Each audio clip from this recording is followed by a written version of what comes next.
Sahabat sehat, dalam jumpa kali ini dengan saya, Dr. Leonardo Wibawa Permanamas, saya mengajak Anda berbicara tentang 14 tips perawatan kaki sehat diabetes. Jika Anda berminat bergabung dengan kami di dalam seminar-seminar virtual yang kami adakan untuk membahas berbagai topik secara lebih luas dan lebih dalam, silakan hubungi kami pada nomor HP dan WA yang ada di bagian bawah slide ini. Di dalam judul, saya menuliskan kaki sehat diabetes dengan kata sehat diapit oleh tanda kutip. Mengapa? Karena kita melihat, andaikan ini adalah kaki seorang diabetesi atau penderita diabetes, kita melihat kaki ini baik-baik saja, sehat-sehat saja. Tetapi mungkin saja di dalamnya sudah terjadi kerusakan jaringan. Mengapa bisa terjadi kerusakan jaringan? Karena diabetes merusak pembuluh darah dan saraf. Jadi pada diabetes, seperti kita tahu, terjadi peningkatan gula darah atau yang disebut sebagai hiperglikemi. Nah, gula darah ini bersifat racun terhadap pembuluh darah dan saraf. Jadi pembuluh darah dan saraf keracunan oleh gula, apalagi kalau peningkatan kadar gula ini melonjak-lonjak. Nah, kerusakan pembuluh darah dan saraf itu tentu terjadi di seluruh bagian tubuh, termasuk pada kaki. Kita lihat di sini betapa rumitnya persarafan pembuluh darah pada daerah kaki. Jadi diabetesi harus hati-hati dengan kaki. Mengapa? Karena kalau terjadi kerusakan pada pembuluh darah dan sarafnya, maka kaki menjadi mudah luka. Kaki yang mudah luka itu tidak dirasakan, kemudian terjadi luka infeksi, dan terjadi gangren, terjadi jaringan yang mati di dalam luka itu. Kemudian setelah itu, apabila terjadi gangren, dagingnya membusuk, jaringannya membusuk, dan bahkan tulangnya bisa membusuk, maka mau tidak mau, supaya infeksinya tidak menjalar, dilakukan amputasi. Nah, ini kita lihat beberapa gambar. Ini adalah amputasi pada jari kaki, dan ini adalah amputasi pada tungkai bawah. Nah, sekarang kita lihat 14 kiat sehat untuk perawatan kaki sehat diabetes. Yang pertama adalah periksalah kaki Anda setiap hari secara rutin. Misalnya sesaat sebelum tidur. Kalau perlu pakai cermin, supaya seluruh permukaan kaki bisa dilihat. Kemudian yang kedua, cucilah kaki Anda dengan sabun dan air hangat. Tetapi hati-hati, kaki tidak boleh direndam. Kaki tidak boleh direndam lama dengan air hangat. Karena nanti kulit-kulit jaringan-jaringannya bisa melunak, dan itu memudahkan terjadinya cedera, terjadinya trauma, terjadinya luka pada kaki. Kemudian yang ketiga, keringkan kaki Anda dengan handuk kering, dan termasuk sela-sela jari. Mengapa sela-sela jari ini harus dikeringkan? Karena ini adalah daerah-daerah tersembunyi yang cepat sekali menjadi lembab.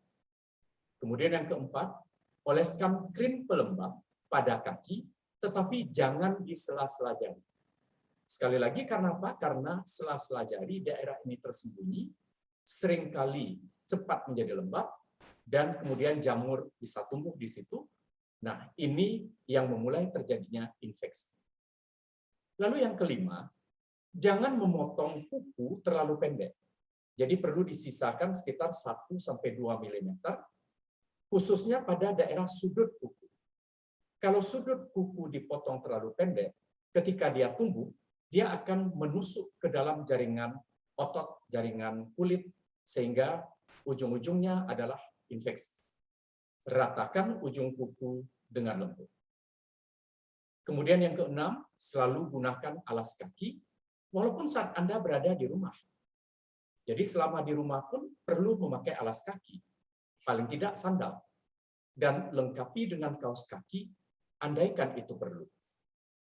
Lalu yang ketujuh, gunakan sandal atau sepatu yang cukup tebal, tetapi tidak keras, jadi yang lembut, yang elastis. Kemudian pastikan di sekeliling atau di tengah-tengah alas kaki Anda, baik itu sendal ataupun sepatu, tidak ada tonjolan-tonjolan, baik paku atau tonjolan-tonjolan yang lain, karena tonjolan-tonjolan seperti ini berisiko untuk melukai kaki Anda. Kemudian sebelum memakai alas kaki, baik itu sepatu atau sandal, pastikan tidak ada batu kecil atau bahan-bahan lain di dalam sepatu yang dapat melukai kaki Anda. Kemudian yang ke-9, nah ini yang sering sekali dilakukan oleh masyarakat kita, bahkan oleh pasien stroke dan diabetes, adalah menginjak kerikil atau batu yang disusun di jalan. Tindakan ini sangat berisiko. Jadi, jangan menginjak kerikil atau batu jika tidak perlu, apalagi dengan kaki telanjang. Kemudian lindungi kaki terhadap panas dan dingin yang ekstrim. Lindungi kaki dari terik matahari. Pakai kaos kaki jika kaki Anda terasa dingin di saat Anda tidur. Yang ke-11, bantulah kelancaran aliran darah di seluruh tubuh, termasuk di kaki, dengan berolahraga secara teratur. Dengan berolahraga secara teratur, maka aliran darah dari kaki ke jantung akan lebih lancar, dan dengan demikian membantu pertukaran oksigen dan karbon dioksida di daerah kaki. Yang ke-12, selagi duduk, tempatkan kedua kaki Anda di kursi sedapat mungkin. Itu juga untuk memperlancar aliran darah dari kaki menuju ke arah jantung. Kemudian yang ke-13, bila berbaring atau tidur, tempatkan kedua kaki Anda di atas bantal. Dan yang ke-14, mintalah dokter memeriksa kaki Anda setiap kali Anda melakukan kunjungan konsultasi dan kontrol ke dokter. Memang Anda telah setiap hari secara rutin memeriksa kaki Anda, tetapi alangkah baiknya kalau seorang expert memeriksa kaki Anda, melihat apakah ada risiko untuk kaki diabetes. Ingat, jangan pernah menyepelekan apalagi melupakan kaki. Walaupun kaki berada di bawah, peranannya sangat penting bagi kehidupan kita. Demikian sahabat sehat yang dapat kita perbincangkan dalam kesempatan ini, 14 tips perawatan kaki sehat diabetes. Semoga bermanfaat bagi Anda, dan kita jumpa lagi dalam topik-topik menarik lainnya. Salam sehat dan tetap sehat.